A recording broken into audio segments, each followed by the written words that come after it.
Welcome students to Session Zero University. My name is Professor Rainier, one of the many teachers here at the university, but for right now, I am your orientation representative.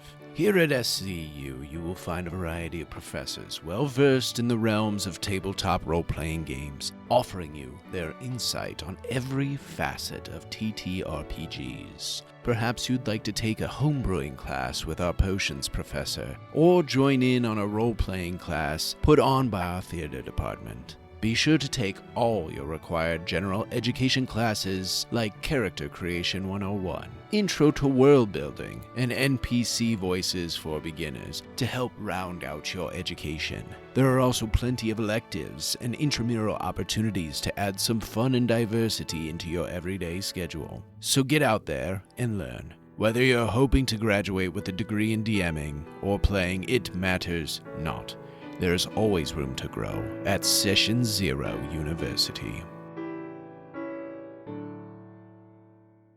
Welcome everybody to a special sub-series of our Session Zero University where I and other members of our book club sit down and discuss a piece of content amidst the TTRPG world. Maybe it's a brand new system. Maybe it's a supplement to a system or a new world. Whatever the case, join us for a deep dive into something you might be looking for and allow us to intrigue you to check it out for yourself. The content we'll be discussing for today's book club meeting is Obojima, Into the Tall Grass, a Dungeons & Dragons 5th edition campaign setting created by 1985 Games and advertised to be inspired by Studio Ghibli and Legend of Zelda. It ran on Kickstarter and procured over 23,000 backers and brought in over $2.5 million. Highly successful in terms of TTRPG Kickstarters. We at SCH were incredibly excited to be a part of that, and they've released the initial digital books for the tier backers. So Cameron, who is joining me today, and I are extremely excited to talk about it. Cameron, you're a huge Studio Ghibli fan, right? No. Oh, okay. Did you only watch the live action movie? Yeah, I only with watched Avatar: The Last Airbender? Is there a live action one? Oh, okay. No. I figured there wouldn't No. be. No, it's okay. So it's not that I'm not a fan. Like, I've only seen 2 Studio Ghibli movies, and I liked both of them. So it's not that like I hate the series. I just haven't watched all the movies. I've only seen Spirited Away and My Neighbor Totoro. Well, if it makes you feel better, Spirited Away is my favorite by far. Okay. My Neighbor Totoro, good stuff. Howl's Moving Castle is pretty phenomenal as well. Again, I want to see the other ones. I just haven't gotten around. No, that's fair. I think that's the fair. animation's really cool. Oh, yeah. It's and amazing. the world building's phenomenal. So I see why they wanted to make a TTRPG system around the world. Right. Yeah, absolutely. That's definitely like the big thing that like I think draws people into his movies is every movie kind of brings this whole new world and its own rules. It's and true. Stuff, and it's fantasy in a modern setting to a sense. Yeah, because like you have the spirit elements oftentimes, and they're kind of getting brought into this sort of modern Yeah. world, depending on which movie it is that you watch. So, in today's book club session, we will be discussing a handful of the cool features of Obojima's campaign setting, offering some insight into some of the elements we're excited about, and even make our own characters using the Obojima exclusive content. Some of the key features you'll hear about will include themes and tones, the world of Obojima, the island itself, the island of Obojima, which has a lot of kind of really cool features about it, some of the places within the island, the magic that exists amidst the island, the currency, which is a little bit different than D&D, but we'll touch on it really quick just so that you guys are familiar with it. Some of the history of the island and the world and the races that exist there, the species, the technology that exists on the island, which is really interesting. I think that's going to be one of my favorite parts to talk about. And some of the secrets as well, which we'll get to a little bit later on. Additionally, there's factions. Those are going to kind of relate a little bit to both the story, obviously, that a person might create in their campaign, as well as character creation, because a lot of the backgrounds will tie into those factions. And then, of course, we'll talk about some of the more technical stuff, the equipment, the skills, magic items, potion creation system, which is really cool, and I'm really excited to talk about as well. Some of the new spells that exist, and your monsters and allies, or as they titled it in the book, friends and foes. And then, of course, at the end, we'll talk about character creation, which I'll be really excited to put. Each of us will put together a character using only the subclasses that are available in here. They don't have any new classes per se, but they do have new subclasses. And of course, we're going to use exclusively the species, heritage, whatever it is you want to call it, that are listed in there as well. And those are really fun also. So let's jump into, first off, there's themes and tones. So because Obojima is trying to kind of recreate a tone from Studio Ghibli. And to keep in mind, it's Studio Ghibli and Legend of Zelda. It's not exclusively just kind of like this Ghibli style with the spirits and a lot of those other elements. Like those are there, but there's also other things that they kind of pulled from like a little bit of Legend of Zelda inspiration as well that kind of fit within this world. So just to clarify that, it's not exclusively like, this isn't the Studio Ghibli TTRPG. It's a TTRPG setting inspired by Studio Ghibli. So, and Legend of Zelda. So the tone of the world is going to kind of focus on sort of a fun, lighthearted. It's not trying to create some overarching theme of dread per se. Even like one of the primary sort of scary things that's going on this island, which I'll just say is the corruption, right? That's kind of like the primary, like, I don't want to call it the big bad because it's not meant to be the big bad. It's just something that's kind of there and people aren't really sure about it. So there's no like big bad evil dragon that's causing mayhem and destruction and will bring about the end of the world. It's not some cult that's bringing about the end of the world. There's no like end of the world. You're just existing on the island of Obojima. You're a normal person, but there are challenges within that existence and within that reality that are going to arise on the day to day. And that's something that you're dealing with, and you're going to find like opportunities to go on quests to explore this mysterious island, because the island has a lot of secrets, like a lot of secrets. There's all kinds of cool stuff. In the book, they mention that they're going to come out with more content in the future that has like will explain some of those secrets. And then of course it's going to introduce more along the way, which will be really cool. But yeah, there's like a ton of those kind of things. So it's more like learning the world and getting to explore and see all the amazing, crazy, wild things that are in Obojima. It's going to focus on like those small stories, little quests. So like, for example, they actually released a sample quest within the world for Free Game Day 2024. And I got a copy. I was really excited for it. And the whole thing is literally just like a mushroom hunting competition. And there's like, there is an encounter in it. It's not necessarily exclusively like a combat encounter. Like, of course, with anything else in D&D, you can solve a problem in a multitude of different ways. So they offer that as an option in there. And so that's kind of the tone that they're going for, right? Like, you're not going out and fighting against this horde of monsters. You're going out and you're just participating in a mushroom hunting competition, trying to find the coolest mushroom. And then the mushrooms themselves have kind of some unique challenges to getting them, which is really interesting. So lots of focus on characters, NPCs, and role-playing, taking your character, which granted, this should be kind of a part of any TTRPG campaign, but taking the characters that your players are playing and really tying them into the campaign that you're going into. The NPCs are there to kind of like help lead the story, or just interact with the characters, offer like answers to some of those interesting secrets that we've talked about or will be talking about, and things along those lines, right? And it's going to be role play heavy. It's meant to be a fun time to sit down and discover this world from less of a serious or monotonous combat, which I know a lot of people with D&D have kind of a concern about, right? Like, I sit there, I roll my D20, let's see, does it hit? No. Okay, move on to the next person's turn. We go around the table. Did everybody survive? Did anybody need to, be healed? Whatever. It can get a little bit monotonous, especially with like big bad monsters. And that's what they want to avoid, right? They don't want it to be monotonous, boring. They want it to be something that you guys are all discovering and creating the story as you go. So this is a great way to kind of encourage that tone. So that's everything with theme and tone. We'll jump into the world of Obojima. So one of the key things to go off of is the fact that there's the spirit realm and then there's the physical realm, right? So if you guys have watched like Spirited Away or My Neighbor Totoro or The Boy and the Heron, you'll pretty well understand this concept of like there's the spirits that exist, and they sort of interact to some extent with the physical world, but they have their own realm. Like they see things differently than we do, and we see things differently than they do. I think Spirited Away is probably the best example of that. You had this like big rundown theme park that was kind of the setting of the entire story. And then when the spirits get there, everything changes. Everything is bright and new, and things are happening and things are being used. And so that's kind of the idea behind it, right? There's going to be portals that could lead into the spirit realm, but otherwise you're existing in the physical realm, and some spirits exist in the physical realm, right? They cross over and they reside in the physical realm. You might cross over and be in the spirit realm. It can go both ways. But whatever the case, you're all on the island of Obojima. You're still in those same places. It's just that there's sort of two dimensions that will sometimes cross over, but otherwise they are separate. As far as the spirits go, there are hundreds. I mean, really, your imagination is the limit.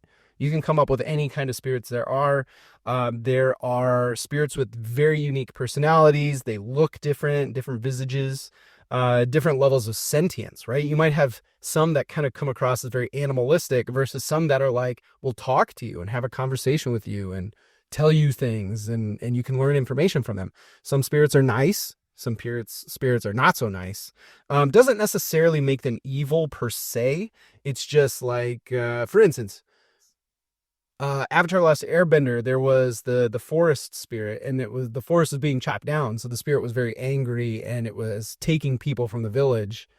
And you might look at that and be like, wow, that seems like a bad guy, but it's like, it's just doing what needs to be done to protect what's his, right? So there's that. What on the other end of things, you have the demons. So demons are, in fact, spirits that have committed some sort of hateful, evil, and otherwise sinful act. And the other spirits have kind of cursed them for it. So these demons are usually marked in some way, and they exist within the world of Obojima as well. And it's, as far as I could understand, a lot of people look down on these demons for reasonable reason, right? You did something bad to get you cursed. I'm not going to trust you. I don't like you. You stay away from me, kind of a thing.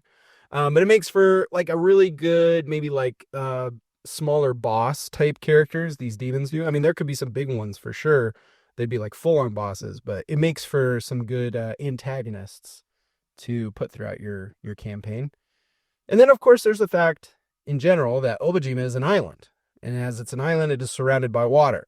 And one of the interesting secrets about the fact that it's surrounded by water is that nobody here knows what's out past the water. Nobody on Obojima knows what other islands exist, if other islands exist. As far as they're concerned, this is the world right here. This island is the world, which kind of harkens back to our Criminals of Island Numis to some extent. Like, you guys haven't run into anybody that's knows anything past. I mean, I feel like I'm spoiling something here. Maybe I shouldn't say any more than that. I don't know. I mean, out of character. I mean, we had a discussion the other night. A group of us, met up, and you weren't there. And we talked about Criminals of Island Nubis. And we were talking about our theories about the world and stuff. Oh, yes. And Dave had a wild theory that he started saying where we're actually not even in a different pocket dimension. We're just on an island. Oh, I feel like I remember him mentioning something like that in the game, past. yes, but then he's talking about, and it's like our characters are just on an island somewhere. You just got teleported, and we there? just haven't actually like tried to go on a boat and just like gone away from the island. Okay, well then I definitely shouldn't say any more because I might give something away. But that's an interesting theory for sure. And well, in this case, without, I'm not going to spoil anything. I want to mention what the secrets are, but I don't want to say what the writers have said in the book. I want you guys to go get, if you feel like this is something up your alley, I want you to go get the book for yourself, or the digital version or whatever the case, because it's really cool. The artwork is amazing. It's full of adventures. It's full of the new like creatures and everything like that. Like, it's worth getting for sure. There's a ton of stuff in there that'd be really fun. Even if you just take pieces of it and implement it into your own world and campaign, I think you'll still have a lot of fun with it. So one of those secrets is what's out there, what's past the waters, however many hundreds of miles in whatever direction.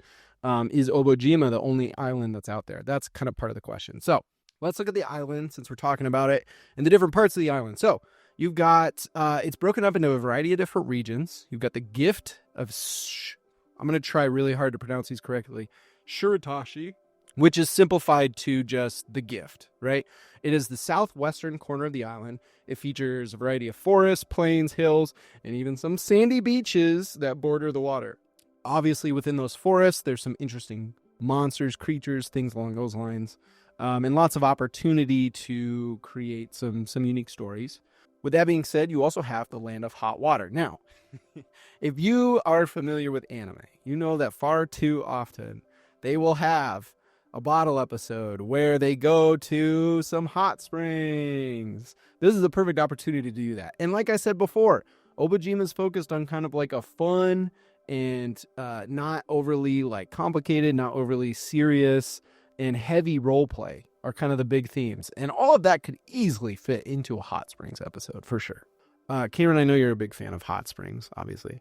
Real ones or like anime ones? I don't know. You tell me. I mean, a nice hot springs. I've been to a couple in Colorado. Oh, yeah. Like real ones. Yeah. Oh, right on. How was it? It's pretty cool, actually. Did you feel like it's like a hot tub, but like in the rocks, but of the earth? Yeah. Did you feel like super relaxed and refreshed afterwards, like they say that you do? Who wouldn't be? Yeah, fair point. Fair point.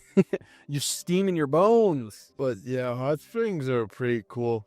I don't know much about this hot spring anime thing you're talking about because I don't watch that much anime. The only hot spring episode from an anime was a One Punch Man spin-off episode. I knew you were going to say the One Punch Man one. That is it. That's with the murder. Yeah, it's the murder. It's a spin-off. It's not even like part of the show. They did 2 standalone episodes. Right. This is how Saitama got his cape. Yep. It was his outfit. And the other one was about this hot spring episode. There's always a hot spring episode, Cameron. I'm amazed you watch any anime at all.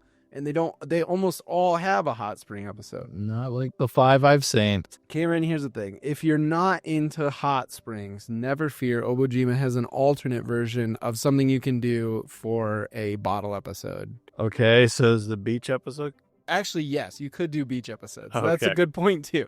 Okay, a third option. Oh, a third option. Which is you could take your players to Mount Arbora. So a ski episode. It's like a ski episode. It's like a snowy mountaintop, the snow from this mountain. So what I'm getting is anime's just like using vacation retreats as ways to do bottle episodes. Yeah, I mean, it's relaxing. It's fun. I mean, even your characters need a vacation. That's right. Which has made me realize that I don't think I've ever done that in any of my campaigns I've ran where I've had my characters go on a quote-unquote vacation and it's just all role-play heavy. I feel like there's an opportunity there, right? Like where you literally let the players do whatever on this beach. If we're doing a beach episode, right? And then like as they're like suggesting things that happen, you're like, oh yeah, and then yeah, that happens. That happens. Yeah, you guys are gonna have to deal with that. But like, what if you didn't cause conflict or drama, and you just let the characters just have like 2 to 3 hours to just sit in a room and just talk? Like, do you think they would? That's the thing. What would you would have to set it up? And, I mean, this has absolutely nothing to do with this system. Well, not technically, but I'm just saying if you're running this system and we're looking at like a beach episode or a ski trip episode or a hot springs episode, like how could we do that? Like, what would that look like, you know? Maybe, so what I'm pitching is what you're saying, where it's like 2 hours of just like letting the players do their role play and stuff like that. And then you, the GM, don't come prepared with any kind of conflict, but based on what the players kind of like say. Like one player's like, man, it'd really suck if like a giant crab popped out of this hot spring and we had to fight it. And you're like, it's funny, you should say that. Maybe. You know, and then it's like, you got to kind of make it up on the fly to some extent, but it also just kind of lets the players like, what do you guys want to do while you're here? You know? That's true. So I don't know. That's just my idea. So next up, you have the Gale Fields. And the Gale Fields, so Obojima has kind of the subtitle of Into the Tall Grass. When they talk about tall grass, they're talking about like the Gale Fields, right? It's literally the central section of the island. And it's just like tall grass as far as the eye can see, like up to like past your head. I don't care how tall you are. You could be Fatty Lumpkins from our Criminal Vice newest series who's like a 7-foot tall dude. I don't think he's actually 7, like 6'8". But still, this like tall grass goes up above his head, right? This is like walking through a forest of grass. And there's all kinds of like dangers and stuff that could be inside the tall grass, which I think is really fun. Not a reference to the book or the short story by Stephen King. Into the Tall Grass? Yeah, because There was a movie. yeah, there was also a movie. It was pretty dark. I mean, I'm just saying, like, for this tone, it wouldn't work. No. But when I think of tall grass and the possibility of monsters and things hiding inside, I think of Pokemon, because that's always kind of like the thing, right? Like, don't go out into the tall grass. You need a companion Pokemon with you before you go out there. It reminds me of, again, this is more of a darker theme, but it reminds me of the episode of, I think it's called The Tall Grass in Love, Death, and Robots. Oh, Or as a random, well, those are all one-off episodes, but there's one episode where the character's on the back of he's on a train, and they stop by this giant field of super tall grass, and he sees like blue lights floating above the grass, and so he gets curious, and he wanders in to follow the blue lights. But he gets, right before he goes in, he gets warned by a guy I remember not to wander this. too far, and he ignores him, and he goes into the fall grass, and he follows these spirits that are like floating around, and he finally gets to one, and it was all like a trap, because it's actually like zombies Oh, that sure. like grab people, and Yeah. they're like they're using these blue light spirits to lure them into the field so they can kill them and stuff, and has to run off and stuff, but. I could, I know like Obojima's supposed to be like light tone, but that idea that there's like a spirit. Yeah, they're evil spirits. It fits really well. So, I mean, hey, there's a freebie for you. Yeah, there's an idea. It's just like you're out at night and you notice lights in there and everybody else warns you, like, don't follow those lights. Maybe you're not from there's like a village next to the Gale Fields and you're not from there, right? Yeah. And so, yeah, you're not familiar with it, but you're like, oh, man, the intrigue, the curiosity is killing me. I got to go see what those are. And then, yeah, you have to deal with something you wish you hadn't. So, speaking of places where you wish you hadn't, the Brackwater wetlands, the swamplands that are sparsely inhabited, the difficulties and dangers of living in the swamp have made the people here pretty tough, pretty intense. It's a dark place, and it's a spooky place, and it's tough to survive. And additionally, it is the prime spot that the corruption... Did I mention it earlier, right? Did I mention the corruption? You started like talking passively. about it. Yeah, so, and I'll talk about it a little bit more here later, but the corruption has kind of started to take a hold in. And so there's a lot of opportunity for some very like spooky, dark type stuff, which of course, any swamplands is just like the perfect place to do something like that. Now, let's say you're like, hey, this is D&D. I want to do some classic dungeon crawl. Where can I take my players to do some classic dungeon crawl? Check out the Coastal Highlands, which is a plateau of craggy rocks that's bordered by sheer cliffs and then the sea. But the interesting thing about those rocks is that amidst them, there are a bunch of caves, which could easily create some cool opportunities to do some dungeon delving with your players, if that's something you're looking for. And then finally, the last place on the list of this region is the Shallows. Now, if you want to take your players to the beach episode, yes, you could do that for sure. And attaching to that, if you want to take your players and paint them an incredibly beautiful underwater description for them to explore, take them to the Shallows. We're talking like reefs. We're talking like fish swimming amidst it, being able to explore amidst the seaweed and the I don't know, whatever else is down there, like the Great Barrier Reef type clear blue water kind of stuff. Plus, it also offers some interesting opportunity to do some fish or sea-based, monsters and things like that, which are always kind of fun. I always enjoy those. Very piratey. Each of the regions that we listed have locations amidst them, including villages and bases and other points of interest, each with their own descriptions, features, opportunities, and one of the most important things, plot hooks, right? Things that you can help lead your players into another element of the story so that they can go explore it and solve mysteries and do fun things, right? That's what we're trying to create when we sit down with our players for a TTRPG, is to create an interesting story. So they got plenty of plot hooks at each and every one of these places. And when I say places, like you've got the region and then you zoom in a little bit and you got a bunch of places scattered about that region. So that means within the region, you got a bunch of places, each with their own plot hooks that can create stories and help you do some stuff. So there are a lot.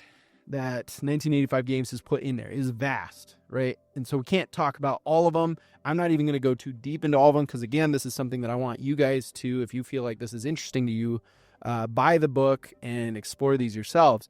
Some of my favorites, though, just to throw these out while scrolling through, include the spooky Goody Mart, which is amidst the swamplands. Also amidst the swamplands, and man, I don't know, maybe I was in a mood for some like spooky adventures. But ironically, amidst these spooky, scary swamplands, you have Hakuman's ramen shop. And I mean, I'm a ramen fan. So the idea of like everybody goes to a ramen shop and then like maybe they describe what they want in their ramen. Like, there's no menu. What do you want in your ramen? And this guy can like make I don't know, something like that would be really cool. The Domain of the Lionfish King. Karen, I know I wasn't able to get you a visual copy of all the information from Obojima. We just kind of did a lot of like summary stuff, but you would love the Lionfish King. He's literally like a lionfish humanoid, and he's just like in full captain regalia. He's got a big old like scimitar, and just would be phenomenal. He also has like this giant reef rock that he's made into like his home. Kind of reminds me of the crab from Moana. Or lobster or whatever he was. So he's like extremely over the top. Mm-hmm. You know, if I was to make a villain, I just finished watching Waterworld. Yeah, that's right. And the villain in Waterworld is probably one of the most entertaining like old 80s movie villains I've ever seen in a long time. He was hilarious. And I think the idea of like making a villain, but like a villain that just is a funny villain just to laugh at as he's doing stuff, right? It is. I think like if you made the Lionfish King like just this pompous over the top dude who just is also like he's aware that he's a bit silly, so he plays into it in a part, which is what the Waterworld villain did. The Deacon was his name, right. And I think if you do that just right with a good villain, and I don't know, the Lionfish King, I bet it's like the blueprint of a character is there, but the personality is probably what's open. So. Oh, absolutely. Yeah, there's a lot of opportunity to kind of make them yours. Here's a stat block. Here's what he looks like. Go ham on it, you know? Here's a little description of what he's done up until this point, just to kind of give you a little bit of an idea. But yeah, absolutely. And then finally, the last place I thought was really interesting, it's not so much a place technically, is called the Wandering Line. Now, this one is intriguing. It is a train that is constant. It's a spirit train, essentially, very Spirited Away feel, and it is constantly running all around Obojima. But it doesn't have set tracks, Cameron. It could be anywhere. It can show up anywhere, which means you could just be walking down a path one day, and then all of a sudden you're, and this train just kind of pulls. Isn't up. that kind of how the bus works in My Neighbor Totoro? It might be. Oh, the bus cat thing. Mm-hmm. Yeah, it might because be. they just showed up when they needed a ride and never really had its own stops. It had a stop. Right. But then it also just randomly showed up and dropped them off at different points in the story. So yeah, kind of actually a lot like that. Because yeah, it doesn't have it has hundreds of stops. So where it takes you is really about how long that you want to stay sitting on it and where it ends up at. And it does, I think if I remember correctly, it does cost you to be on it. Like there's some kind of currency or something like that. So like you can't just stay on it forever. It's a great plot device for DMs that are like, I really want my players to go to this one specific spot. So you're like, all right, everybody. Oh, the train appears. Oh, everybody, are you going to climb on the train? And they're like, yeah, sure. We'll climb on the train. We'll see what happens. Takes them straight to that spot. And they're like, all right, everybody off. And they're like, oh, where are we? And then you get to do what you wanted to do. Yeah. Literal railroading. Yeah. I wonder if they planned that. I wonder if that was their thinking there. That's a good point, though. I mean, with a game that's all about kind of like more about role playing and stuff like that, you know, let the DM have their fun. Magic. Let's talk about magic. So, magic in Obojima, it's pretty like everyday. Magic is normal, kind of like high fantasy stuff. Even though this feels like a weird mix of that kind of fantasy with modern day, magic is considered pretty normal. I like to think of it as sort of like Avatar: The Last Airbender.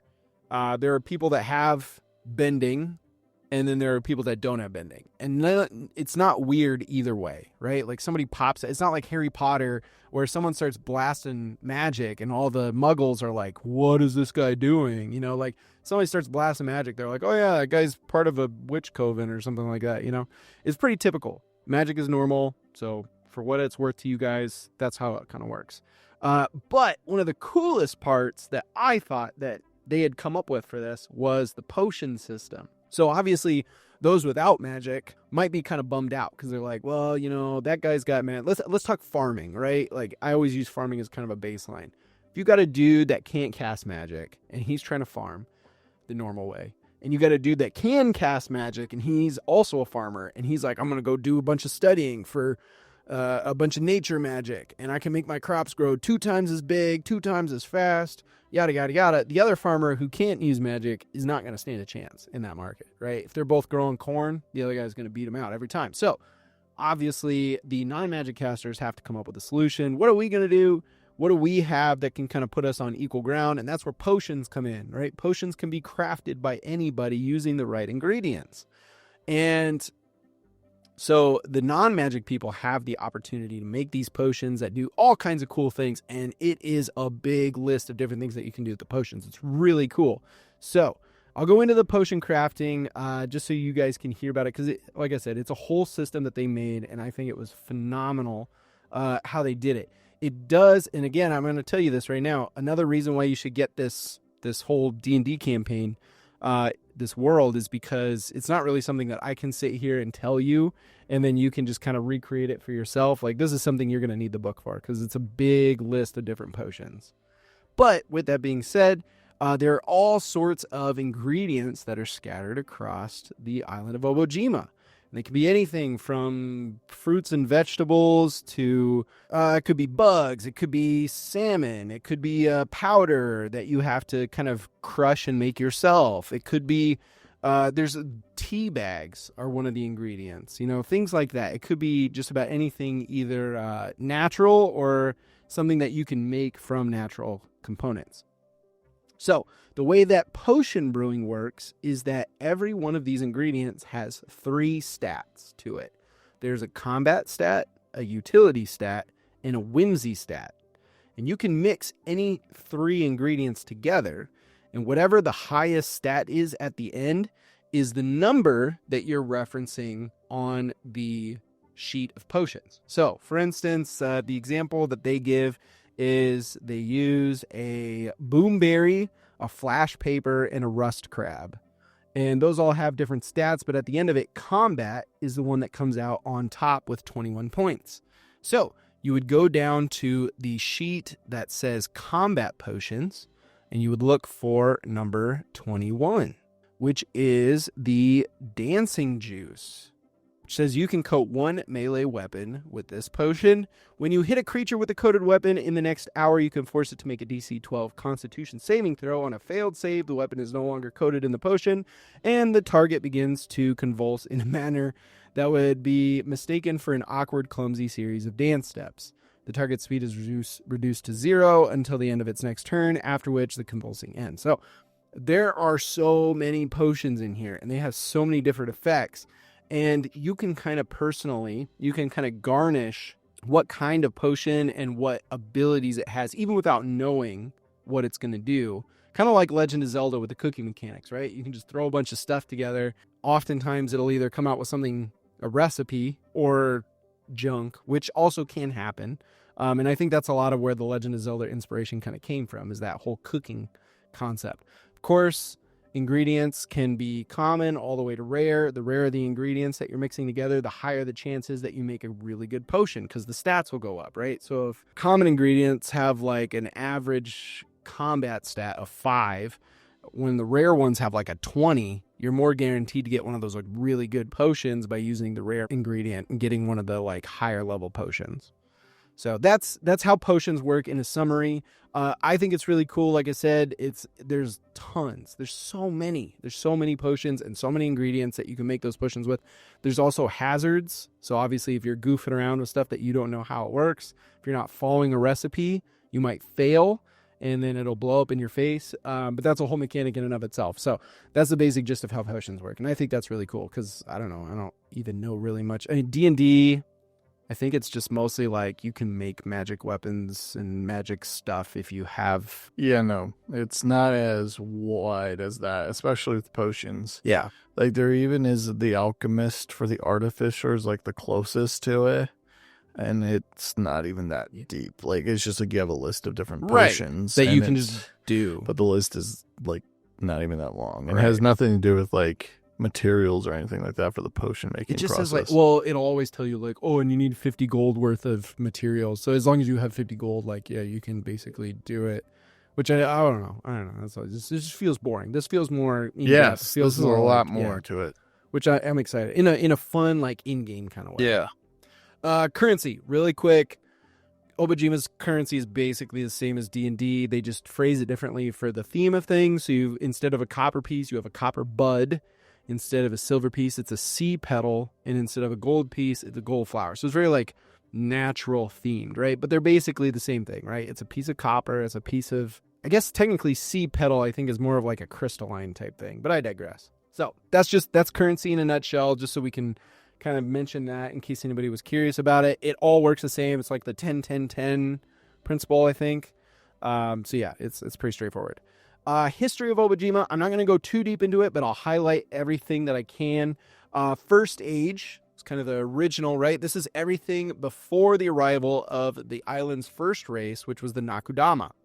With that being said, the Nakudama Age is exactly what you could guess. It's when the Nakudama, which are the frog folk, or toad folk, I'm not really sure, but either way, race appeared on the island.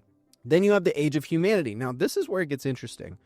You might think that like the Nakudama or the Dara, which I'll get into here in a moment, the humans also just kind of appeared up on the island, possibly through some spirit type thing. Actually, it explicitly says that they are seafaring people that found their way to the island, which adds a little bit of mystery. Where did the humans come from that inevitably, and why did they leave, that inevitably led to them landing on the island of Obojima? Really interesting there. Also, they mentioned in the Age of Humanity that when the humans landed, due to some magical stuff innate on the island, that's when the elves started getting born from the humans, right? The humans started having kids and they were elves, some of them. So that's where the elf race kind of comes from. And then finally you have the Dara Age, which is when the Dara came to be, right? The Dara are really interesting, and we'll get into them a little bit later as well. But they're very interesting. All of these are very interesting, right? Even the elves are not your typical elves per se.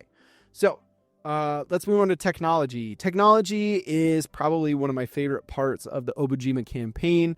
So as far as the island's historians can remember, there have been all these strange pieces of technology. A lot of it's very like 1980s feel that are scattered across the island. Devices, materials, working technological pieces. Some of these are obviously very valuable and powerful, and they kind of resemble like relics or magic items that you would see in a typical D&D campaign. So some of the technology is still functioning. Some of it can be repaired by somebody that knows what they're doing. And some of it is just wasted away to basically scrapped. But that doesn't mean that it's useless, right? That's something that you can pull from. And that comes into one of the two new stats that exist within this campaign that'll be on your character sheet, which is salvage and mechanics. Those are the two new skills that you can get. And those relate directly to the technologies that are in here. So let's talk about what some of those technologies might look like. One of my favorite ones, which is like, I think is like one of the coolest ones, is vending machines. There are literal vending machines scattered around the entire island. One of the things that they said in the notes was that if it looks like it's a pretty like well-cleaned, functioning vending machine, it's probably owned by some wizard or other magic user that's kind of like locked themselves as the owner of this vending machine. And there's going to be all kinds of weird stuff inside that they're trying to sell. So it could be gizmos, gadgets, potions. There could be ingredients in there. Like, you never know what you're going to find when you come across one of these vending machines, but it's definitely worth stopping and checking it out. It's also a great opportunity for like Criminals Violent Numis, right? We created a whole new leveling system that's kind of centered around an arcade. This is kind of a similar way to like take away from the monotony of like, you go to a shop, you ask the person there, can I get the stuff that I need? They either do or don't have it, yada, yada, yada. You go to the vending machine, you, the DM, could have pre-prepared this vending machine. It's just going to have random stuff. It's not something the players need, but man, you can entice the heck out of them with some of the stuff that they might want or be curious about. Especially because this is a new world. So like, I know if I see, oh, it's a Holy Avenger sword. Oh, I know exactly what that does. They don't know that. They don't know this is new unless they looked over the book, I guess. Yeah. But I digress. There are cartridges, cassettes, VHS tape for the itty bitty children out there who are listening. These are some of the earlier forms of media storage devices that, like, I remember watching VHS tapes. I remember having cassette tapes and trying to like record the radio on them and like you don't burn it, but you whatever it was that pressed it into the tape. Cartridges. I remember the floppy disks were probably the closest thing I could think of. I didn't play any like Nintendo 64, but I guess that would also be like a cartridge. But whatever the case, these are the kind of things that you might find throughout the island. And the beauty of that is that it can hide secrets and things on them, which of course, if the players can get a hold of a device that can play it, they'd find out some interesting things. And I know there are definitely like, I remember seeing a Walkman. There was like a Game Boy type device in here as like part of the magic items. So there's opportunities you guys could find to play these cartridges, cassettes, and VHS tapes. It's just a matter of like looking around and finding them. And then there's Instaprint cameras, which are kind of just like a fun additive for those of you that aren't familiar. I mean, they had kind of a weird resurgence, kind of like vinyl, where like people were like, oh yeah, we can get those again. Yeah. You just take the picture and then it prints it out right there out of the camera. I know in like a lot of D&D campaigns, I feel like somebody has said, man, I really wish we had a camera right now. Yeah. So I guess this kind of like attributes to that. So this is kind of a fun way to play with things. So, all right. So we've talked a lot about the world. We talked a lot of the resources that are in this world, a lot of the interesting things that exist within this world. Let's talk about the corruption. So remember how we said we'd touch on the corruption like multiple times earlier. Let's finally dive into that for a moment. So one of the primary main plot opportunities the creators put into the world of Obojima is this sort of strange black goop known as the corruption. So if you want a pretty much perfect example of what that means and what that is, check out Princess Mononoke, which is a Studio Ghibli movie, and I think you'll understand after you see that like what this corruption is. It's pretty much exactly the way they depict it, right? So the interesting thing about the setting coming into Obojima is that the corruption is still pretty new to the world. It hasn't existed for years and years and years, and everybody's aware of it. And they're like, yeah, it's a major problem. We need to get rid of it. It's taking over our world, right? This is something new that's started on the island, and it's not even defined as a problem because people don't really know. The few people that see it might think, oh, this is just some weird magic. This is some weird spirit thing that exists here in Obojima. They don't see it as, quote unquote, the corruption, something that's reoccurring across the entirety of the island. So it's definitely an interesting mystery that your players can kind of look into and see and chase after and try to figure out the source of the corruption. All right, so we got the corruption out of the way. Big major plot point. There's some other secrets. We'll get to those here in a little bit, just kind of touching on them. In the meantime, factions. Now, factions are going to tie pretty closely into your character because they usually have a related background that you can take. So, some of the factions that exist, you have the AHA, which is the Guild of Archaeologists, Historians, and Archivists. And these are the individuals who are intent on finding out more about the history of Obojima. It could be where the technology all came from. It could be where did the Nakodama, who was the first Dara? Who was the first Nakodama? Where did they come from? Probably some interest in the spirit world and figuring out, like, how did these spirits get here? Who are they? Why are they here? So it's just, if you have a player that wants to do a lot with, like, intellect and some mystery solving and stuff like that, this is definitely the place to go. Next up, you have the Courier Brigade, or as they sometimes will say, the Knights of the Postal Service. So we're in a world without cell phones. There are some technologies, but they don't have cell phones, satellites, other communication technologies. So the ability to get a message from one place to another is imperative. It is a necessity. If we're being attacked by some spirit in our village, we need help.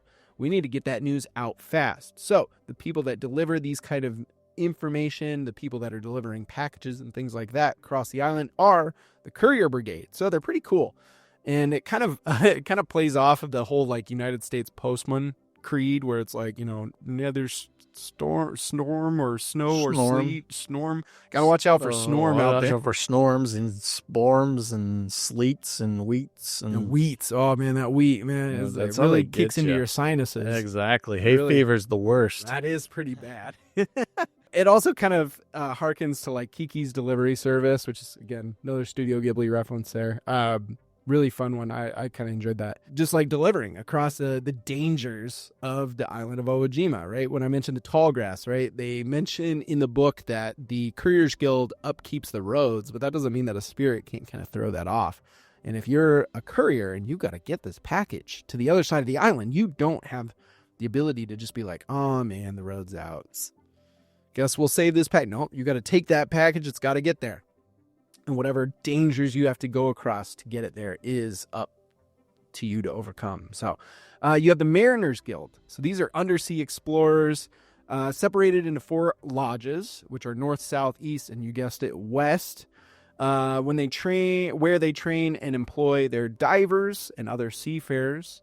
There's some really cool opportunity with these guys to do some underwater or pirate feeling adventure type stuff thanks to this element. You can get your inspiration from Ponyo if you're looking for some Studio Ghibli stuff to kind of feed that desire to go seafaring. And yes, they do have submarines, and they're pretty cool. Going along with this, you have this one gave me a big chuckle, is the Society of Young Stewards. Is literally the Scouts, like Boy Scout, Girl Scouts, stuff like that. It's just that, right? It centers around the idea of training kids to have an understanding of the world around them. And yes, there are badges. They are trying to earn badges. It's like the kid from Up, Russell. He's got to get that badge of helping an old person cross the street. And gosh darn it, if this old person doesn't want to cross the gosh darn street, I'm going to lose it. I want my badge. But with that being said, I think this would be a phenomenal place to start. The beginning of a campaign is all the players are kids at the Society of Young Stewards, and they're trying to like earn a badge, or maybe they get separated from their steward leader, I think is what it was. I guess it didn't technically have a name for the leaders, but their steward leader, and they have to like find their way back to the rest of the group or something like that, and they end up in some crazy situation. So there's a one-shot idea. Yeah. I would love to do that. Also, there's a whole variety of sword schools. So if you've got people that want to train in weapons and stuff, this offers a really great opportunity. And it does, in fact, have a mechanic for actually like training and learning something new if they were to go to one of these sword schools. They have like special techniques from each one of the schools. And if you're able to win in a duel against the masters of these schools, then you can learn that technique, like you gain it. So that's pretty cool. Along those same lines, you have a whole bunch of witches and covens. If you have a magic user that's looking to learn a little bit more when it comes to magic, spells, potion recipes, the witches all have like information that they keep very closely to either themselves, or if they're part of a coven, which they aren't always, mind you. But if they are part of a coven, then they only share it with the people within their coven. So again, if you're looking for inspiration there, Kiki's Delivery Service, there's some witches in Spirited Away. And then Earwig and the Witch is another one. It was a 3D animated show. It didn't have great ratings, but it's an option. It's probably the most like attributable option when it comes to the witch stuff. So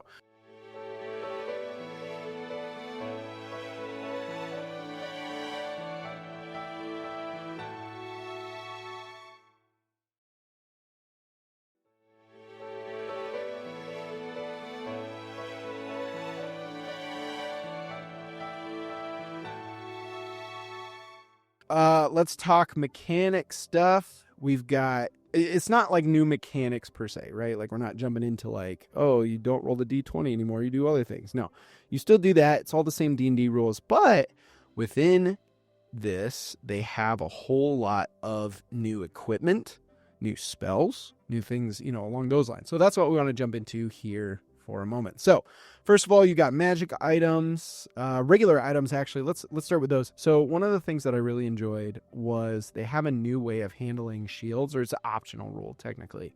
I really like it. So normally in D&D, you get a shield and it adds, I think, +2 to your AC, something like that. And there are better shields I think you can get along the way potentially, but magic-based ones, yeah. And I always thought like, oh, yay, just more AC for this player. Yay, that's great. Like, it kind of sucks when your player has like 18 to 20 AC and you're like, cool, monsters like rarely hit them. So that whole player, it's like, I'm going to target the other players just because I know that I'll never hit this player. But then that's unfair to them because, I mean, this monster has just as much reason to hit, you know what I mean? Like, especially because the people with the high AC are usually the ones that are not only tanking the damage, but also dealing a lot more of the damage, the fighters. Yeah. And so then it kind of becomes a situation of like, well, the monster would want to get rid of the person that's dealing them the most damage, but it's also the person they're less likely to hit. And then it's kind of like, I feel like I'm wasting my time. So in Obojima, when it comes to shields, one of the alternate rule that you can do is that your shield takes a certain amount of HP for you when you would take a hit. So it's a little bit more like Legend of Zelda, where you're constantly getting like weapons and shields and stuff, and they're constantly breaking, deteriorating. Yeah. So this is kind of that So same your idea. shields create like temp HP buffs. Exactly. But it's technically But it's not your regainable. and it's not your temp HP because you still can gain that. It's just its own HP Yeah. on top of it, on top of your base. Yeah, and if it loses that HP, it'll crack the shield and inevitably break it. But you can get repair it. repaired. Yeah. Now, the one thing that it did say was that you can't use the mending spell on it. I get it, because that's way OP, right? Like, I can just have, because mending is a cantrip. Yes. So. It's not something you can do in combat. Absolutely not, yeah. So No. I mean, if you have combat and your shield breaks and then you spend minutes repairing it afterwards, exactly. I don't really see the flaw in that. Unless That's if, true. like, shields are really good in this system. The one that I saw, I think, was the base one. I think it had like 10 HP. That's not like a lot. It's not, but a level 1 character has That's around true. 10 HP. So That's true. the shield has as much HP as a level 1 character. That's true. Yeah. So having a shield doubles your HP at level 1. That's true. Right off the bat. Yeah. But then it kind of becomes useless like later on. Depending, I don't know. I didn't Yeah. look through all of them, but anyway, yeah. I mean, they said no mending. They said that the damage is too significant for mending to work on it, which would make sense. Mending does specifically say like small cracks and whatever. I could see a situation where you create a mechanic where you say, okay, your shield's busted up. You can do mending to it once, and you can regain like a D4's worth of repair to it or something like that. Like something small. So like you're putting a band-aid on the Exactly. shield. So in case if you have an our combat, Right.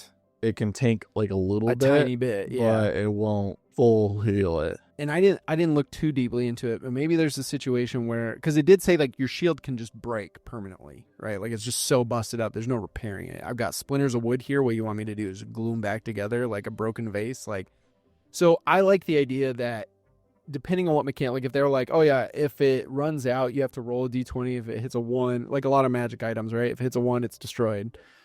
If you do the mending and you repair it and you take it into combat and it hits 0 again, you say, okay, now you roll the dice, and if it's a 1 or 2, and you could just keep doing So that. every time you mend it, It has a chance of just being shattered. permanently raises the fail condition. Yes, until you get it like repaired by Yeah.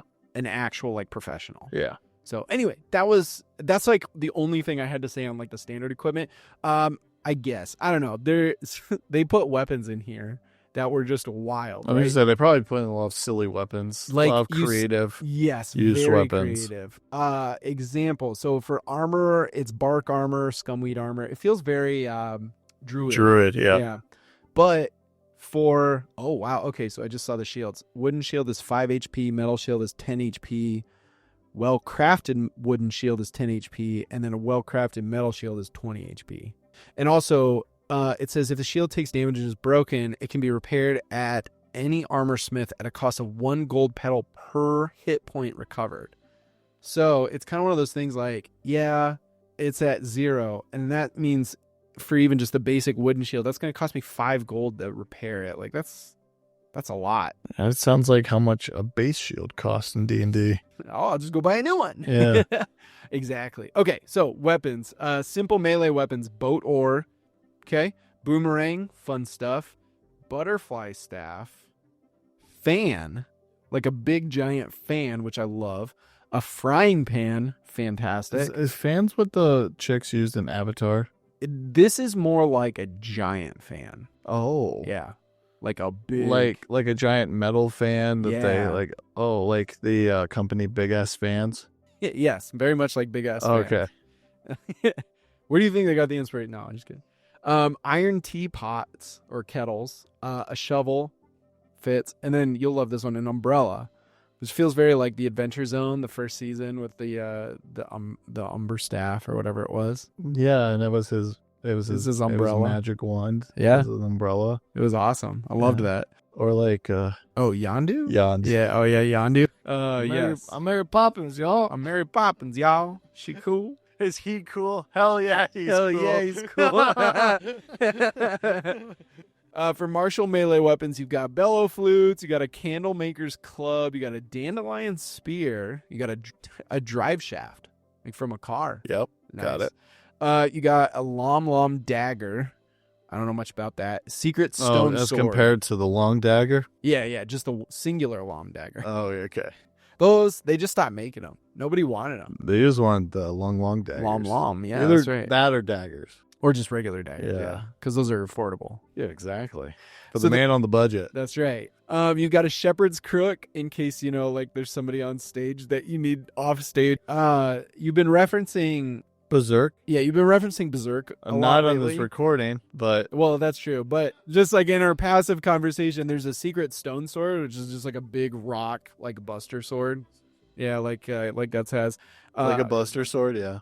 Probably would. Does Actually. it weigh as much as It's like a made Buster of stone, sword? after all. This got me thinking, because I was looking ahead at the Buster Sword. It got me thinking, what races can players play? Because this is supposed to be a D&D thing, but from what it sounded like when you were describing, it sounds like humans, elves, Nakudama. and the Dara were like the only 4 races actually on this island. So like the Buster Sword just made me think like a Goliath with a giant like stone sword. But I'm like, would Goliaths, turtles, dwarves even exist in this world? That's a very good question. I'm glad you asked it. So actually, technically, no. So there's nothing stopping you from running your own Obojima campaign, of course, and using whatever race it is that you want. Yeah, you could technically, during the age of humans, right? Just say that they had different... because people are showing up, you could say like dwarves showed up, but thematically you probably shouldn't have elves show up because they already are there. Magically start getting created from the world itself. Exactly. But you could say dwarves showed up, and you could even say like tieflings started showing up and stuff, just if you want to go crazy. I mean, you did say there's demons in this world, so technically you could have demons being created via the spirits. That's true. But and that's exactly what they say in the book. They said these are not native to the island of Obojima. If you want to implement them, come up with a good reason. Rewrite the history a little, or make your own. Yeah, exactly.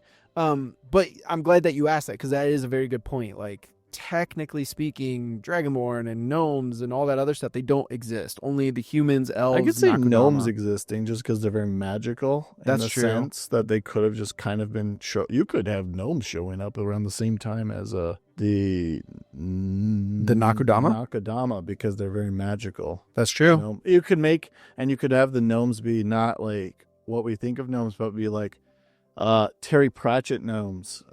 Quote my favorite author, where typically when you think gnomes in D&D, you think like just like kind of like Hobbit, like halfling-esque, but like a little more magical, right?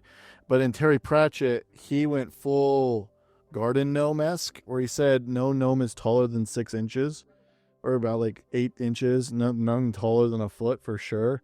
And it's literal tiny magical creatures that like just catch rides on and ride like rats and stuff everywhere they go. They're basically like what's that family, the books about the people with the little they have the tails. That was so long ago. What was that? Yeah, they have the little tails and stuff. Oh my gosh, the borrowers or something. Yeah, the borrowers, and they even made a movie about them. Wow. And stuff, but it wasn't very good. What a throwback. But yeah, the borrowers that's kind of where Terry Pratchett went with it, is like this group of magical tiny people who just kind of make their magic and they live their own lives. And yeah. You kind of could do that in this world. There's like this race of tiny people that have always been there, but since they're so small, nobody and noticed. Secluded, no one noticed, but they've been there for like thousands of years. That's very much like just the Lord of living the in Rings trees and halflings, stuff. Yeah.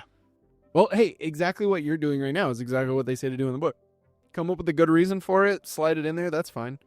At the end of the day, nobody can stop you. It's true. So with the weapons that we were talking about, right? A lot of them have more than just like, okay, this does this much damage, it has this much reach, it has these like special things. There's all kinds of different things that these do that make them a little bit more interesting than just your typical stuff. So like, for instance, there's the butterfly staff. And although it can be used as a weapon, the butterfly staff is more commonly used as a tool to catch small spirits and critters. Its tall haft is capped with a well-woven net, which is often made from sheep dragon wool. When you make a grapple check while holding the butterfly staff, you can use the staff to target a small or smaller creature that is up to 10 feet away from you. When you do so, you use your attack modifier for the weapon in place of your strength athletics check. While grappling a creature in this way, you can't make another attack with the butterfly staff because you've caught something with it, right? But that's interesting, right? It's more than just like, here's a weapon. It's got like interesting elements to it. There are all sorts of new feats. We're not going to go into those. That's a lot to go into. But I would love to touch on the magical items. So obviously, one of the most fun things to do is look up magic items from all over D&D, the homebrewed stuff people come up with. And I got to say, this has some pretty incredible ones in here. You got a helmet that just looks like a big, giant anglerfish head.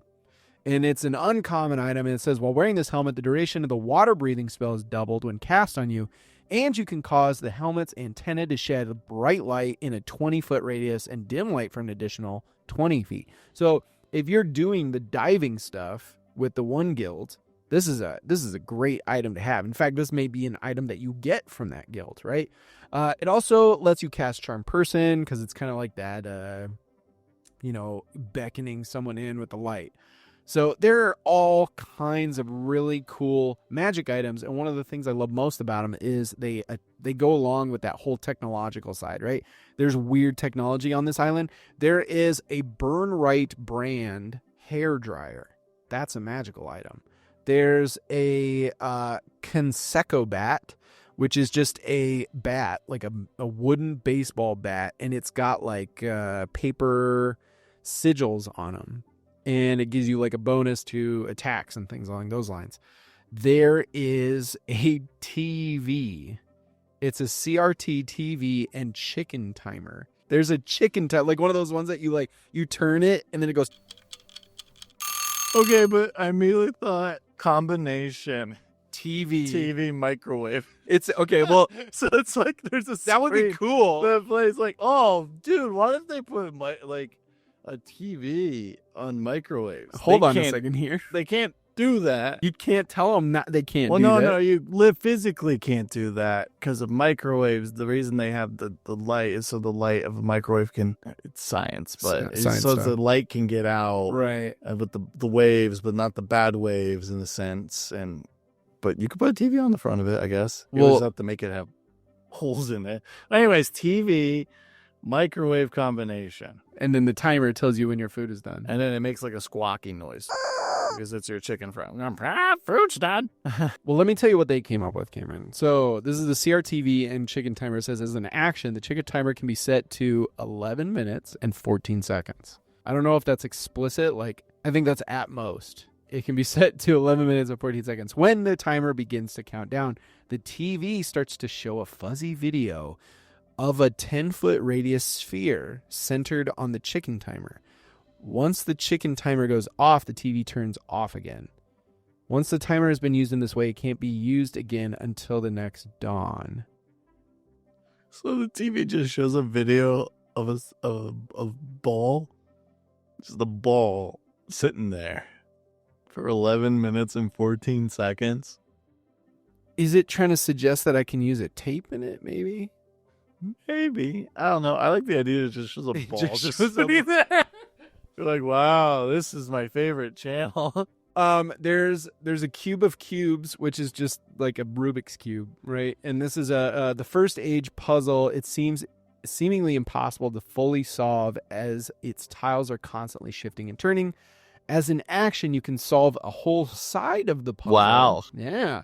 Unlocking one of the, which means nothing. when you do Rubik's Cubes. Like, oh, cool, I got this side. Everything else is a mess. As an action, you can solve a side of the puzzle, unlocking one of the 6 spells trapped inside and releasing its power. Roll a d6 and use the table below to determine the spell. Spells cast through this puzzle using a spellcasting modifier of +4, a spell attack bonus of +7, and a spell save DC of 15. And they can include Water Bullet, which I believe is an Obojima custom spell. Same with Forest Guard. Then there's Cure Wounds, Enlarge Reduce, Flaming Sphere, and then Pacify Persons. It's a shame that Rubik's Cubes are impossible to solve, or else someone could cast all 6 at once. Oh, dude, that'd be insane. But they're impossible. I've tried them. And it technically says in here, seemingly impossible. I know they are. They are. I've tried. Let's see. There's all kinds of stuff in here. There's a flying broomstick, which Yeah. I mean, I figured that was a given with the Yeah. Witch's Covenant. Cameron, let me tell you my favorite one of the whole lot. Was it the chicken microwave? No, it's the keytar. The keytar. Yeah, of course you would say that. You know, Skylar, it's a real thing. Yeah, I know it is a real thing. As a part of a minute-long performance on the first stage instrument, you can choose, so it's a full minute. You can choose a lock you can see within, because key. I get it. Oh. You can see within 50 feet. Oh, sick. Okay, this got even better. Okay. Yeah, using the magic of music. I don't want, I'm going to just hint, this item I already had an idea for a character. This item has been added to my character. Is it? Yes. There's a game toy, which is literally like a Game Boy Color. I won't go into like what it does. I'm just noticing things at this point. Yeah, there's just a ton of stuff. Obviously, there's the Instaprint camera, which we mentioned before. Anyway, there's all kinds of stuff. There's a sticky hand, like one of them sticky hand toys that you get out of a little machine. So anyway, there's all kinds of different magic items. There's a whole bunch of different spells, new spells that you can play around with, and that are part of the various classes. Yep. There's all kinds of different monsters. I'd love to talk about those. So, like, one of the primary things about Obojima is that there are 3 primary spirits that are sort of like you could almost call them like protectors. You could almost call them gods to some extent of Obojima. They're just these massive spirit creatures that sort of guard over things. There's also the concept that spirits are in like a lot of things, right? So you can have a whole bunch of like little friendly spirits. In fact, these can be your familiars, right? So when you cast Find Familiar and stuff like that, you could have a little spirit that possesses a pumpkin. You could have, one of my favorites is a little spirit that possesses an object. And the example that they give is the little like Game Boy Color.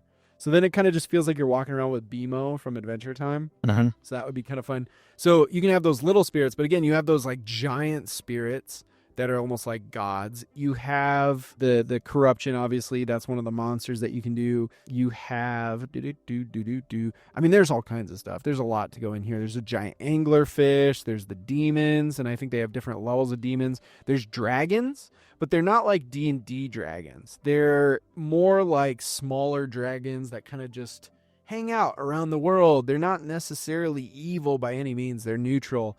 But you know, they can be dangerous in the right circumstances for sure. Field giants, which are these huge, it's like a big giant creature with a tree growing out of it. There are fish folk. There's the lionfish guy that I mentioned before.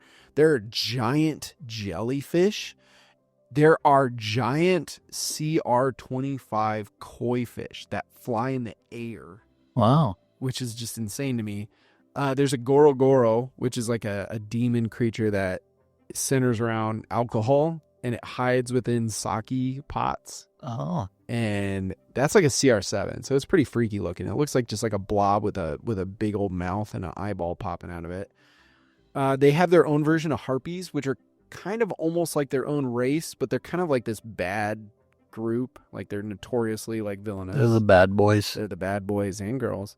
There's howlers, which are very much like gnolls. Oh. And they're also another kind of like common villain that you might run across. So there's a whole bunch of different monsters in here. You've got like golems. You've got the sheep dragon, which aren't so much monsters as they are like a necessary part of Obojima. They talk about that a lot, is that sheep dragon are kind of considered like very important elements of Obojima, like the economy and the farming and everything like that, raising them. There's slimes, which is classic to any anime with like a fantasy sort of a RPG feel, right? Everyone, it's like, oh, gotta go grind some levels. Let's go kill some slimes, right? So anyway, there's a ton of stuff to go through as far as the monsters of Obojima. But let's get to kind of the final part, which is Cameron and I making characters. Now, I've already got mine picked out, but I wanted to see if Cameron, if you had ideas of where you wanted to go with a character. Yeah, I already have my character ready. Okay, tell me about your character. We're doing mine first? Sure. And do you want me to go first? I mean, if you want to go first, I can go you first. know the system more than I do, so Okay. I can base how my character, because I have the idea for my character in my head. Sure. I just didn't, I don't know exactly the system. I don't know how similar it is to D&D with character creation. It's honestly pretty straightforward. So for those that aren't familiar with character creation in Dungeons & Dragons, just in general, right, you're going to pick your species, your ancestry, your race, whatever you want to call it. I don't think they call it race anymore. I think they call it species or something like that. Again, we are explicitly doing it from the content that is in the Obojima campaign setting. So you got the Dara, you've got the elves, you've got the Nakudama, and that's it. Or humans technically are also an option, right? Just kind of a human. So the Dara, these are a mysterious magical people that are born out of nature, right? Like they literally come out of a tree, and they have the ability to absorb massive amounts of information, which is stored in these special glyphs that can store the entire life memories of a Dara. So when a Dara prepares to die, they typically try to seek out their village so they can share their experiences with everybody. And then when they do die, they'll implant their parting glyph onto a tree, which has their entire life is stored on this glyph, so that when another Dara comes along and finds a glyph, they can download that information into their own mind. And the book actually kind of mentions it's like an opportunity for if a player who's playing a Dara dies, they can just say, okay, well, I'm going to come back as a new Dara and I'm going to go find my glyph. And then I'm just going to download the information. And I'm basically playing the same character. Within Dara, there are two kinds of Dara. There's the red Dara, which are smaller, and they have access to the might talisman. So this is kind of one of the traits that you get by choosing this race or the species, is you get to make these talisman. And these talisman allow you to do a variety of different things that can benefit usually you and your other players. I think there's some that kind of enhance your weapons so you can deal damage. But whatever the case, the red Dara have access. There's 3 that you get access to innately, but then the red Dara specifically gets the might talisman, which is kind of like bardic inspiration, explicitly for saving throws. So you or somebody that who has this talisman can gain a D6 to add to one of their saving throws. On the other hand, you have the blue Dara, which are 6 to 7 feet tall. They have a singular eye in the middle of their head. The red Dara have 2 eyes. And the blue Dara have the ability to create the knowledge talisman, which works very similarly to the previous one, except it's for ability checks, not saving throws. So just kind of a fun addition there. Now, for my character, I actually chose a red Dara for my race. So that's kind of where I went with that. His name is Bongo with an A. It's Bangho. And he has a background of being part of the couriers. So he's used to traveling across the island, delivering messages and packages and things like that. And part of the reason why I chose that was because I wanted to use the class, which we haven't talked too much about, so we'll kind of go into those as we're making our characters. It's the rogue subclass, and it is called the Waxwork Rogue. And so the idea of the Waxwork Rogue is that you're part of, it was originally created as a faction of the Courier Brigade.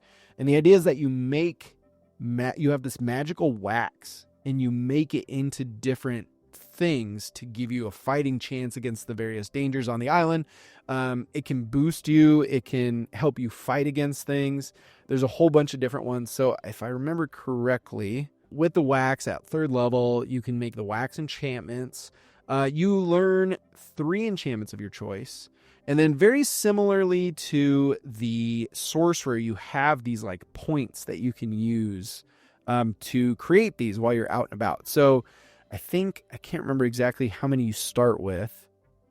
I think 3. And then every single time you level up, you gain one, which is really nice. So the 3 that I chose were Candle Pop, which you can spend 2 wick points to ignite and hurl a misshapen yellow candle at a creature you can see within 60 feet of you.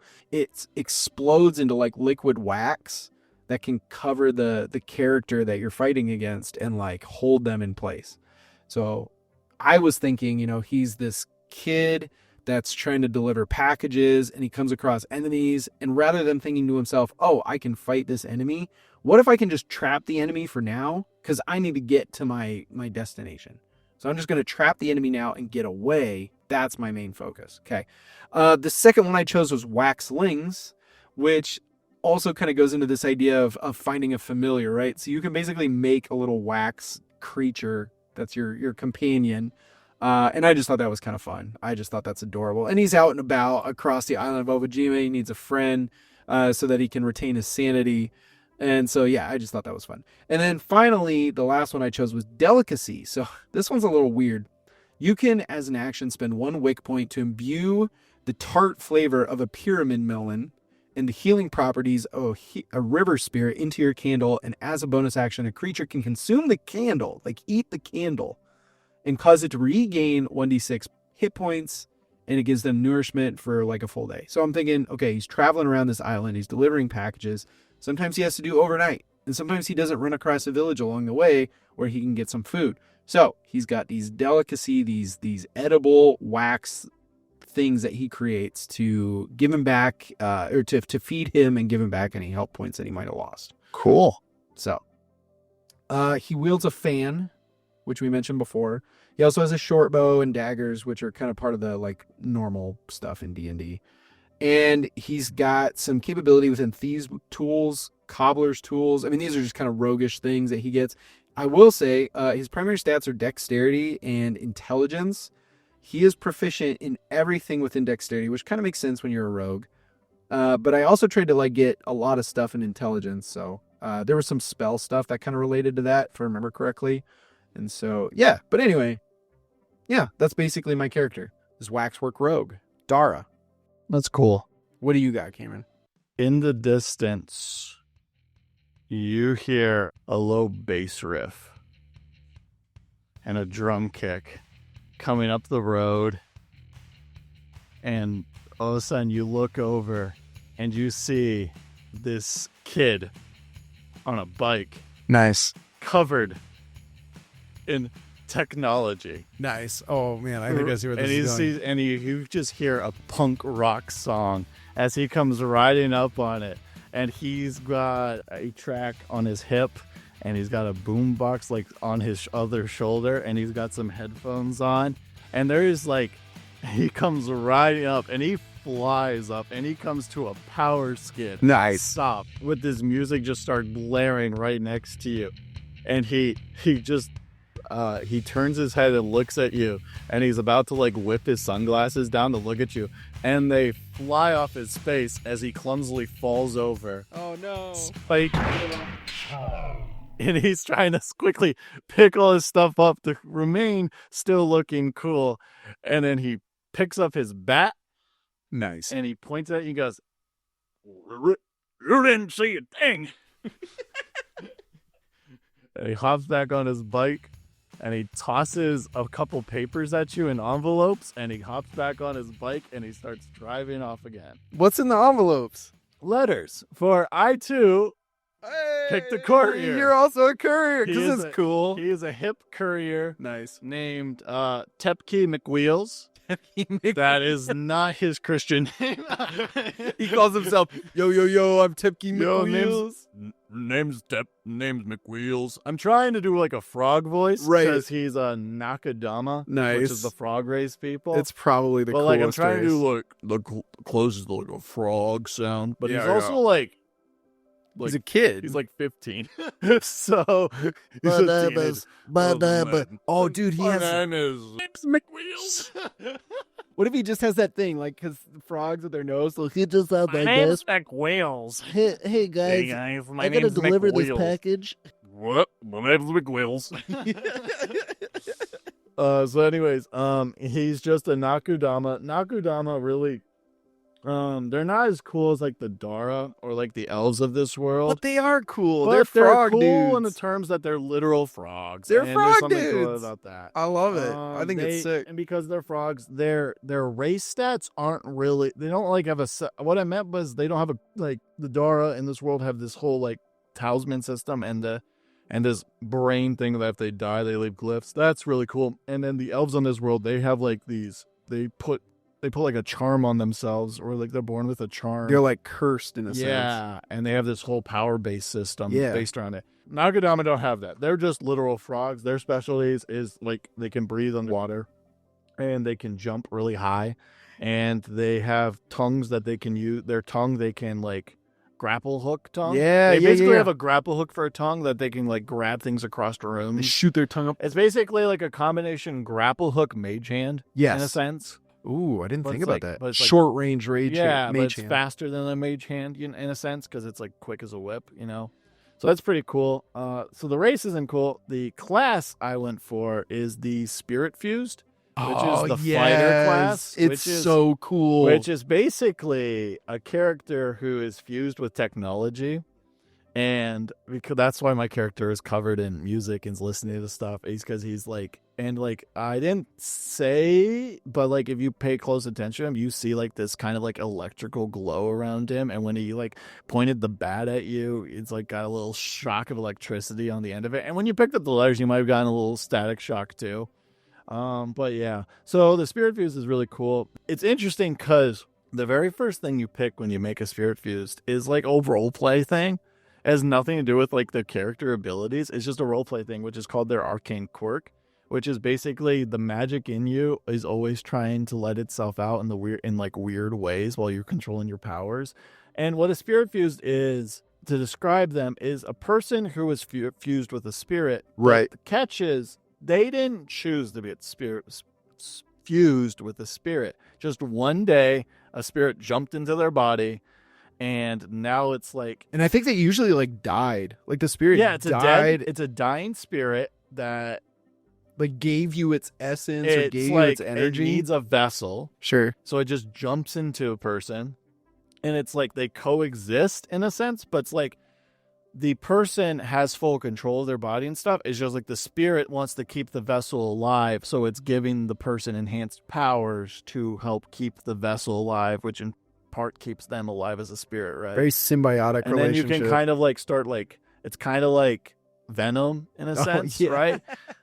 Like, and I'm sure like at the start, the fighter has more control, but maybe you can role play later on that like as the fighter grows in power, the spirit grows in power as well, and might start taking its own control over the person to protect them. That would match so well with like pretty much almost all the other subclasses have like some element of that. Yeah. So anyways, arcane quirks, the arcane quirks I chose, and it has a list that you can choose, and I'm sure you can make up some of your own, but it said you could choose one or multiple from there. The main two was when my character is using any effects from this class, random technology around them just starts going haywire. Oh, nice. Or just started making like music sounds or like crazy bits, like electricity. You walk into a shop and like I shut the door and all of a sudden like TV start going static and the radio starts like people's tuning into chicken random timers stations. are Yeah, going the chicken timers are going crazy. So that's the one thing. The other thing is anytime I make a weapon attack, the cassette player I'm wearing on me just starts playing a random different song every time I make an attack. And so my character, I think mathematically has like a 20 set list, like cassette in it. And every time he hits an attack, a random one of the 20 songs just starts playing. So it's like it's just like a chaotic fight in terms of like the music's just constantly swatching. And they're all like punk songs, like early 2000s punk songs, right? Is what my characters listen to. And as the person that would edit the podcast that we'd make for this, that actually kind of sounds fun. Yeah. That sounds like a fun challenge. As for abilities, the character, it's very simple, which kind of plays into like how fighters work. Fighters usually have a more simple set system. This system is you have the ability to channel energy into your attacks, where you have a pool of 4 D6s. And the cool thing is you can use these D6s to either modify an attack to increase your chances to hit, or after you make a hit, you can then add a D6 to increase the dice's damage. So it's however you want to use it. And you have 46 at the start, and you gain like extra dice to this pool as you level up. I love that so much. Like the fact that the player has the ability to choose not only how they use it, but when they want to use it. And then when it's out until you go take a long rest. But it's like, you got these wizards and stuff with their spell slots, and they've got a whole variety of things that they can do. And fighters have notoriously always kind of been, I hit it, maybe I hit it again. Okay, my turn's over, right? Like now you have some options within there, some things that you can do.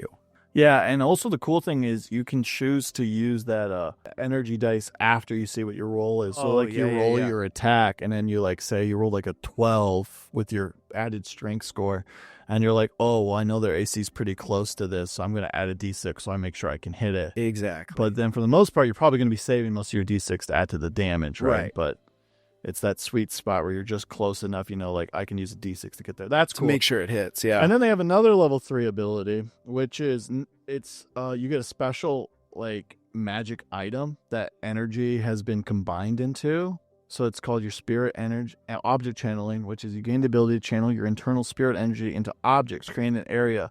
So like they give you a list of them. They have a ballooning bag, an entangling cord to find the thing, first stage steed, and goggled vision.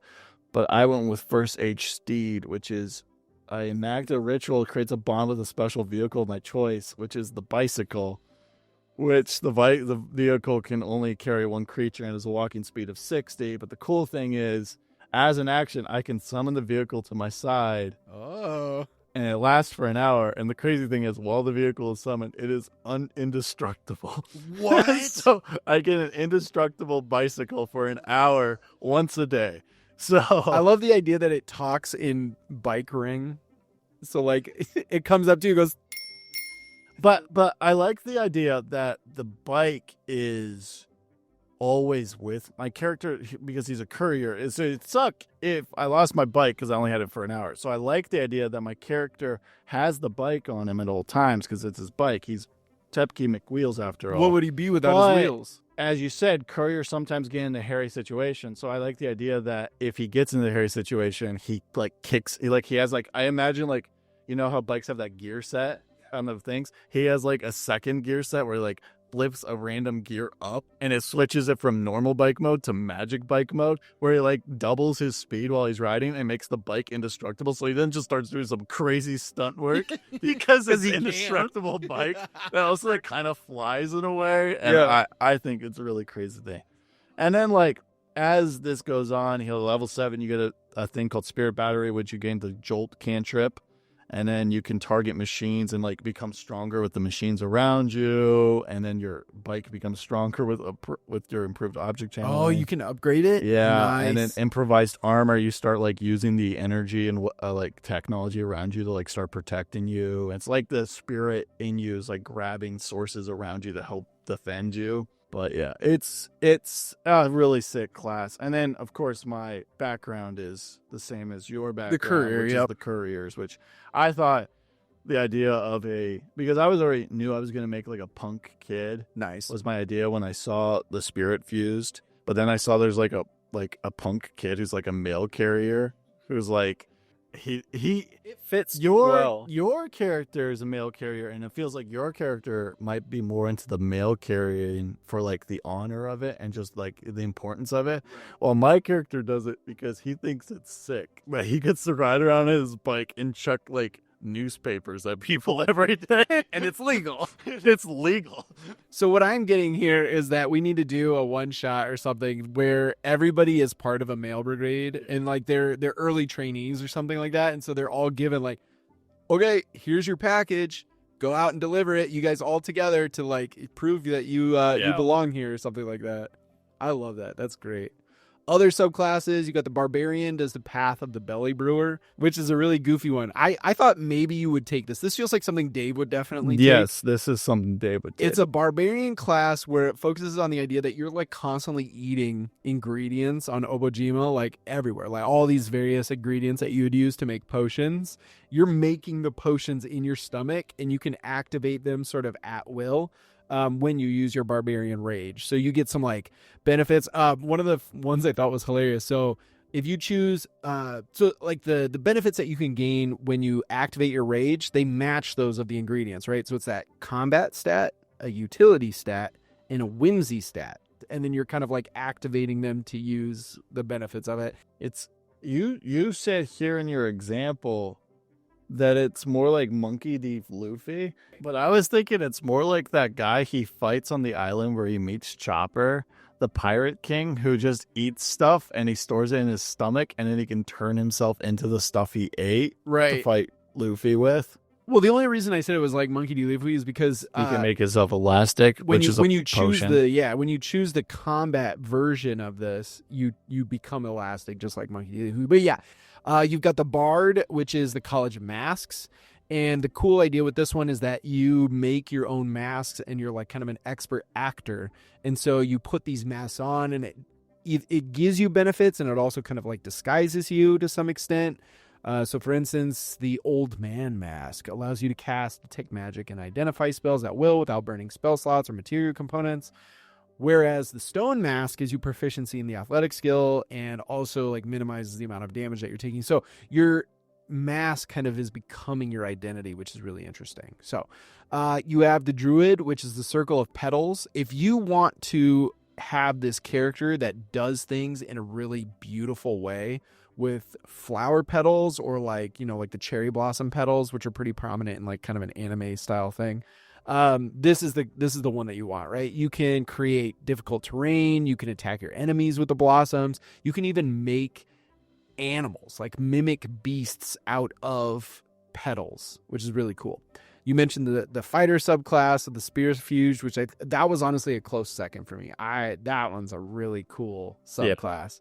Yep. The monk has an interesting one. We mentioned the sheep dragons and how important they are. So the monk subclass allows you to be a shepherd of the sheep dragon. And there's some interesting benefits to that one. As somebody that's never played a monk before, it was kind of like, I didn't fully understand everything that was happening there, but it was interesting if that's something that you're into. Paladin. Okay, so if you know Spirited Away, you remember Haku, who's kind of like this dragon of the river, or spirit of the river that takes the form of a dragon, rather. This felt like kind of a reference to him because it's the oath of the river. And so you have your tenets as a paladin, right? You usually have like something that you're directly attributed to, you believe in, and that's what kind of gives you a lot of your power. For this one, its tenets are offered by the river. It flows on, it quenches or drowns, it rages, and it seeks the sea. So some pretty intense verbiage there as far as like what those tenets are. These are all just like really quick summaries of all the classes, by the way.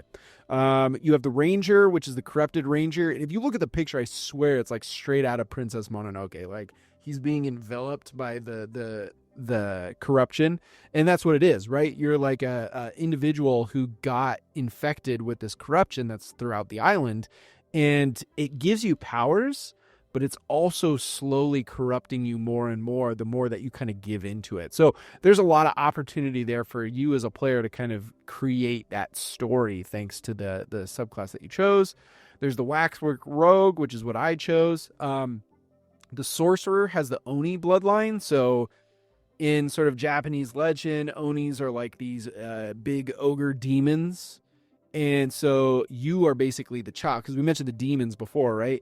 That exist in this world. So you're basically the child of one of those, which is funny because you said, what if that looked like a tiefling? And then in Obojima, they said, well, what if that looks like a sorcerer subclass, which is interesting. Yeah. But yeah, and that one actually is very similar to the Corrupted Ranger, where the Oni is giving you power. The bloodline within you is giving you power, but you're also slowly becoming an Oni to some extent, thanks to this bloodline. The Warlock is the Lantern. So the Lantern isn't your patron per se, like some of the other ones, right? It's not a genie. It's not a demon. It's not like an ancient one. In this case, you have made a pact with a powerful spirit, and you've taken them on to be your patron, and you carry their essence with you in a lantern. And so that's why they call it the Lantern.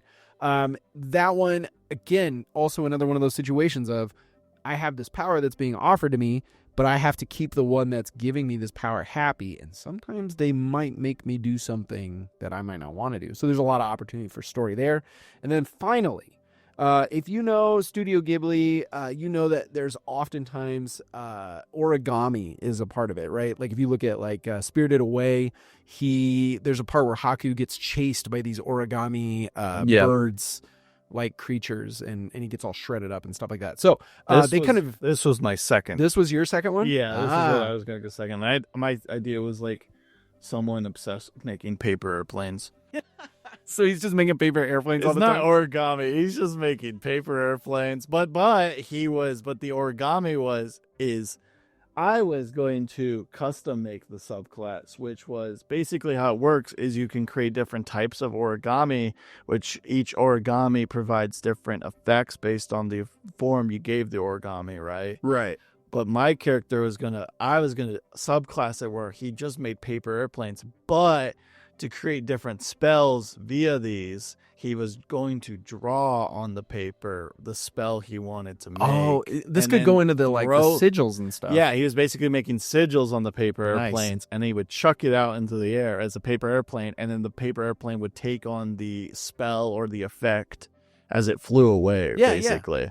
To be fair, I mean, origami by definition is the Japanese art of folding paper into decorative shapes and figures. Not limited by any means to paper swans and such like that. So I would say, I would argue you could absolutely do exactly what you just described there. I think that would be phenomenal.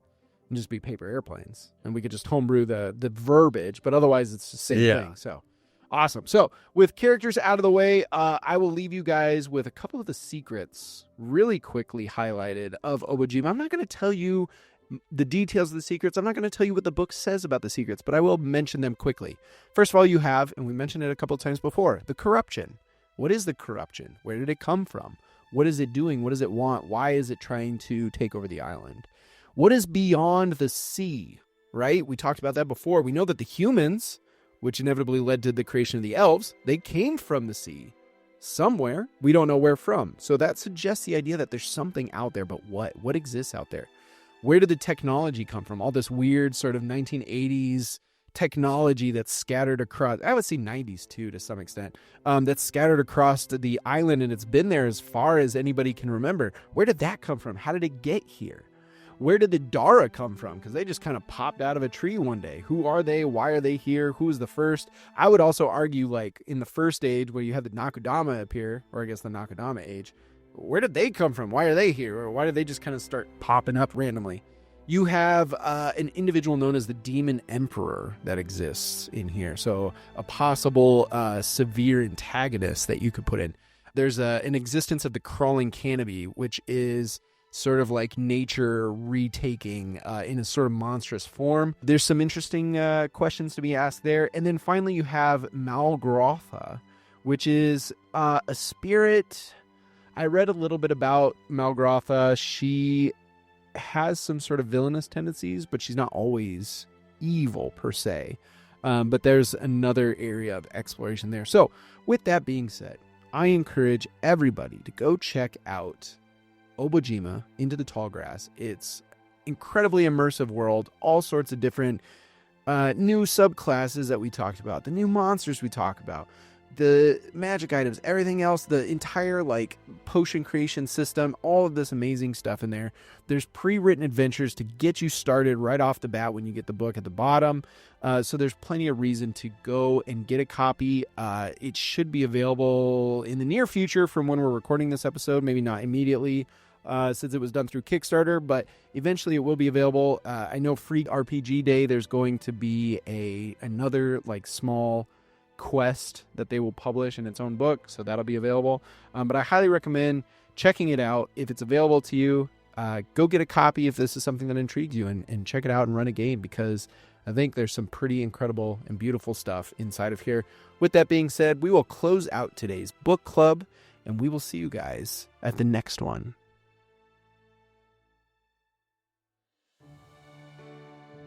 Thank you so much for joining us for today's class. We hope you gained some new knowledge and ideas from our incredibly knowledgeable professors, which you can take with you to your table and implement into your games and sessions. If you enjoy what we're developing here at Session Zero University, then be sure to check out our lessons in practice by checking out various actual play episodes. We have tested and recorded a variety of games, systems, stories, and themes for your enjoyment, from Dungeons & Dragons to Powered by the Apocalypse to Kids on Bikes and more. Be sure to follow and subscribe to the Session Zero Heroes podcast so you don't miss out on any of our future TTRPG content. Our show is available everywhere podcasts can be found, from Spotify to Apple Podcasts to YouTube, so there are plenty of places that you can follow and listen from. We encourage you to check us out on social media as well, whether you're prevalent on Facebook, X, Instagram, Blue Sky, or Discord. We're there, and we'd love for you to join our community. And if you're willing, we would truly appreciate you dropping a review on whatever platform you're listening to if it allows you to do so. Your feedback means a lot and helps others to discover our show. Thank you so much, and we'll see you for your next class at Session Zero University, run by the Session Zero Heroes podcast.